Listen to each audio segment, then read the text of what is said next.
E pioveva in negozio completamente, pioveva dentro, dappertutto. Hanno cercato di mettere in salvo i vestiti e i mobili, ma è stato impossibile evitare l'allagamento. Un puido nello stomaco per chi ora è costretto a chiudere temporaneamente e fare la conta dei danni nel momento in cui ci si prepara alla nuova stagione di vendite. Negozio Stefanella, 2 passi dalla piazza Indipendenza, in fase di ristrutturazione a Sandona di Piave. All'interno è come fossimo fuori.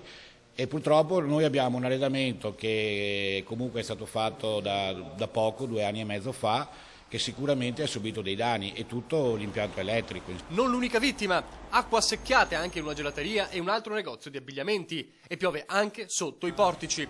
Il problema è annoso, infiltrazioni dal tetto di questo complesso architettonico del comune di Sandona di Piave, che costituisce una delle ali della piazza in restauro. Il tetto ha dei problemi, oppure dove non riesce l'acqua a defluire normalmente, diciamo. Scarsa manutenzione, l'accumulo di guano di piccioni avrebbe creato una sorta di tappo che ha provocato le infiltrazioni. Già 3 anni fa la rottura di una tubazione aveva portato agli allagamenti dei negozi. Ora arriva la seconda puntata, danni ancora da stimare, ma siamo oltre le decine di migliaia di euro, e per chi ha già sofferto nei propri guadagni per i lavori della piazza, il colpo è durissimo.